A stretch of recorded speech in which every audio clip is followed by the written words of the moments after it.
Assalamualaikum warahmatullahi wabarakatuh. Bagaimana kabar hari ini anak-anakku semua? Semoga semuanya dalam keadaan sehat selalu. Sebelum kita memasuki materi, izinkanlah saya untuk memperkenalkan diri. Perkenalkan, nama saya Ukti binti Arifah, bisa dipanggil Ibu Arifah.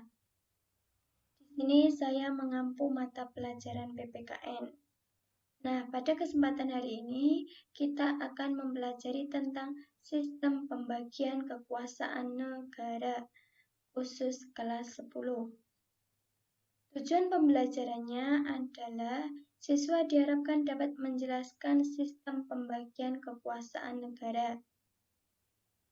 Pengertian, pembagian kekuasaan negara itu terdiri dari dua suku kata, yaitu pembagian dan kekuasaan. Pembagian itu artinya proses pemilahan menjadi beberapa bagian, sedangkan kekuasaan adalah wewenang atas sesuatu. Jadi, pembagian kekuasaan adalah proses pemilahan wewenang yang dimiliki oleh negara menjadi beberapa bagian untuk menghindari pemusatan kekuasaan. Pembagian kekuasaan menurut para ahli. Nah, yang kita pelajari adalah menurut John Locke dan menurut Montesquieu. Menurut John Locke dibagi menjadi tiga, yaitu kekuasaan legislatif, kekuasaan eksekutif, dan kekuasaan federatif. Sedangkan menurut Montesquieu itu terbagi menjadi tiga, yaitu kekuasaan legislatif, kekuasaan eksekutif, dan kekuasaan yudikatif. Jadi, perbedaan antara John Locke dan Montesquieu itu terdapat pada kekuasaan yang ketiga. Menurut John Locke adalah kekuasaan federatif, sedangkan menurut Montesquieu adalah kekuasaan yudikatif. Pembagian kekuasaan di Indonesia itu secara horizontal. Secara horizontal terbagi menjadi 6, yaitu kekuasaan konstitutif, kekuasaan eksekutif, kekuasaan legislatif, kekuasaan yudikatif, kekuasaan eksaminatif, dan kekuasaan moneter. Nah, kita akan membahas dari kekuasaan yang pertama, yaitu kekuasaan konstitutif.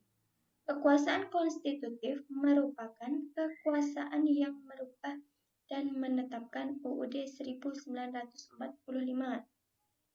Kekuasaan ini dijalankan oleh MPR RI, Majelis Permusyawaratan Rakyat Republik Indonesia. Yang kedua adalah kekuasaan eksekutif. Ini merupakan kekuasaan untuk menjalankan undang-undang dan penyelenggaraan pemerintah negara. Kekuasaan ini dijalankan oleh presiden dan wakil presiden. Kekuasaan legislatif merupakan kekuasaan untuk membentuk undang-undang. Kekuasaan ini dijalankan oleh DPR RI, Dewan Perwakilan Rakyat Republik Indonesia.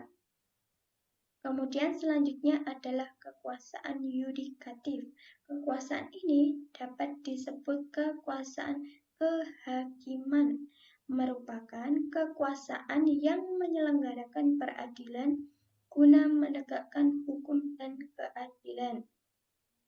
Kekuasaan ini dijalankan oleh Mahkamah Agung dan Mahkamah Konstitusi.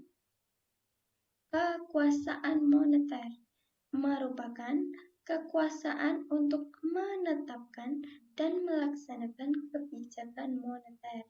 Nah, kekuasaan ini dijalankan oleh Bank Indonesia sebagai Bank Sentral Republik Indonesia.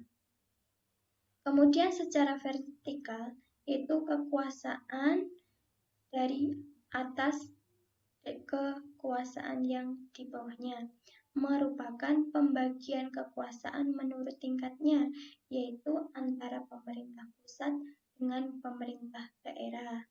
Nah, hal ini muncul sebagai konsekuensi dari asas desentralisasi. Nah, maka di sini sering disebut dengan adanya otonomi daerah, yaitu kewenangan daerah untuk mengatur daerahnya sendiri.